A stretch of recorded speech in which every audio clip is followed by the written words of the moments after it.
بسم اللہ الرحمن الرحیم۔ السلام علیکم، ویلکم بیک ٹو 10 ٹی وی۔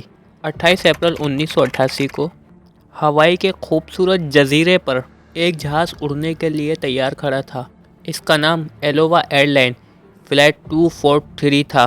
اس جہاز نے ہوائی کے انٹرنیشنل ایئرپورٹ سے ہونولولو انٹرنیشنل ایئرپورٹ تک سفر کرنا تھا۔ اس جہاز میں لگ بھگ 95 لوگ سوار تھے، جس میں سے 6 جہاز کے ہی کرو ممبر تھے۔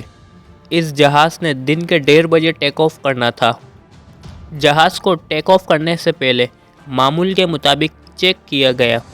اس دن موسم بھی کلیئر تھا، یعنی یہ ایک معمول کے حساب سے فلائٹ تھی۔ جہاز کو جو 2 پائلٹ اڑا رہے تھے، ایک کیپٹن رابرٹ بوب تھا اور دوسری فرسٹ آفیسر میڈلین کاک تھی۔ یہ ایک معمول کی فلائٹ ہونی تھی۔ یہ جہاز ٹیک آف کر گیا اور کچھ ہی دیر میں 24,000 فٹ کی بلندی میں پہنچ گیا۔ یہ ایک معمول کی فلائٹ چل رہی تھی۔ جہاز کو اڑتے ہوئے لگ بھگ ابھی 23 منٹ ہی ہوئے تھے کہ ایک زوردار دھماکے کی آواز آئی۔ اس جہاز کی چھت کا لیفٹ سائڈ کا چھوٹا سا ٹکڑا ٹوٹ گیا تھا۔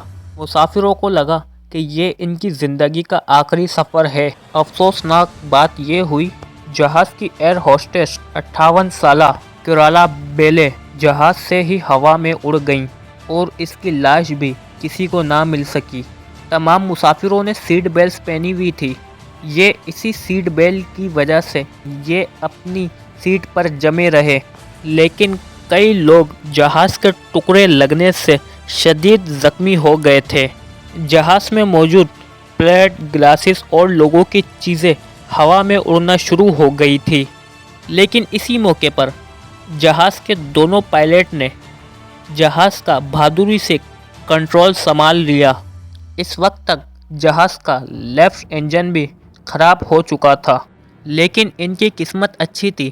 اس وقت ایک اور ایئرپورٹ ان کے جہاز کے قریب تھا، جس کا نام کاؤلی ایئرپورٹ تھا۔ پائلٹ نے اسی ایئرپورٹ پر ایمرجنسی لینڈنگ کرنے کی کوشش کی اور خوش قسمتی سے یہ کامیاب بھی ہو گئے۔ یہ جہاز چھت اڑنے کے 13 منٹ بعد اس ایئرپورٹ پر لینڈ کر چکا تھا۔ جہاز میں بیٹھے 65 مسافر شدید زخمی ہو گئے تھے اور جہاز کی ایئر ہوسٹس کی موت ہو چکی تھی۔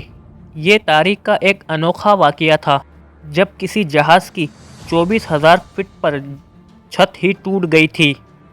پھر اس جہاز کو کبھی اڑایا نہیں گیا، لیکن یہ واقعہ پیش ہی کیوں آیا تھا؟ آخر ایک جہاز کی چھت ٹوٹی کیوں تھی؟ اس کی ایک وجہ یہ بھی تھی کہ یہ جہاز جتنا استعمال کرنا چاہیے تھا، اس سے کئی گنا زیادہ استعمال ہو چکا تھا۔ اس کی وجہ سے اس کی باڈی میں کریکس پڑ گئے تھے۔ یہ جہاز ہوائی آئیلینڈ میں ہی اڑتا تھا، جہاں ہیومیڈیٹی بہت زیادہ ہوتی ہے۔ اس جہاز کی باڈی ہوا میں ہی ٹوٹ گئی تھی۔ جہاز کے دونوں پائلٹ کو ان کی بہادری اور عقل مندی کی وجہ سے کافی سراہا گیا تھا۔ یہ عجیب و غریب واقعہ آج بھی انسانی تاریخ میں یاد کیا جاتا ہے۔